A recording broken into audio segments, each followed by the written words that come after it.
The president of the Gambia Transport Union has said that the lack of proper garages in the country is a challenge to both drivers and commuters, which continues to make transportation difficult, especially during the rainy season. Mr. Cisse said the Gambia government has been mooted about the issue of creating proper garages as it felt under their responsibility.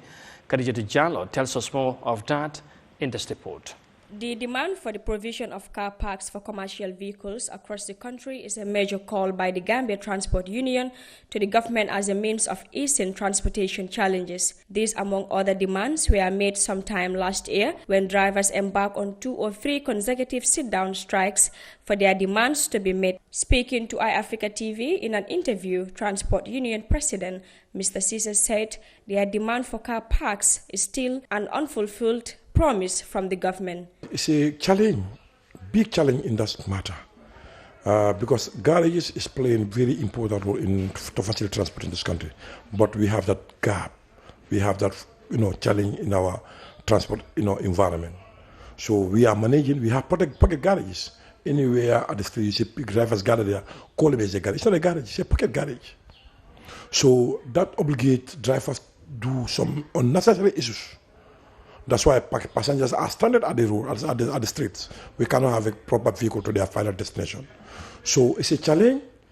But as of now, as far as the union is concerned, we don't see any positive development on this from the government side. He added that the transportation situation is tough at the moment, coupled with a lack of government response on the matter. In 2006, the central government made a directive. So now we are paying our car park fee through fuel levy. Each fuel we contribute 20 butot per litre. So if government gather that money, end of the year, government can construct standard garage for the general public, particularly commercial drivers. But that's not the case. We didn't see that money.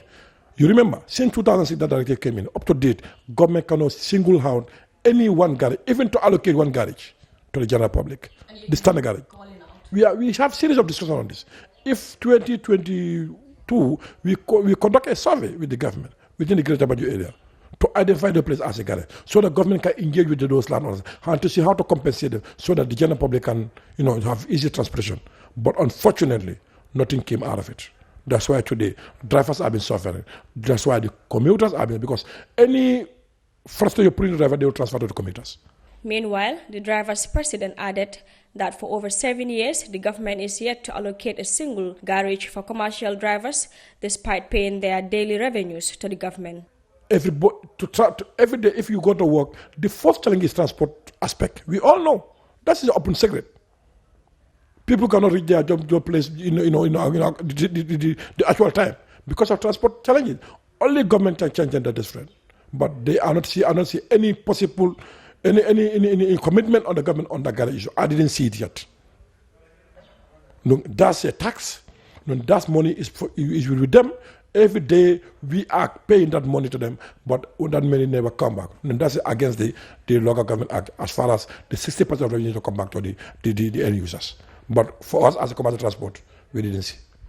The Gambia has been battling with transportation issues, including frequent fare increments, lack of garages for commercial drivers, and frequent fuel price hikes, thereby affecting commuters and other businesses, among others. The president of the Transportation Union reiterates calls for the Barrow government to provide proper garages for drivers. Khadija Jallo reporting for Eyeafrica News.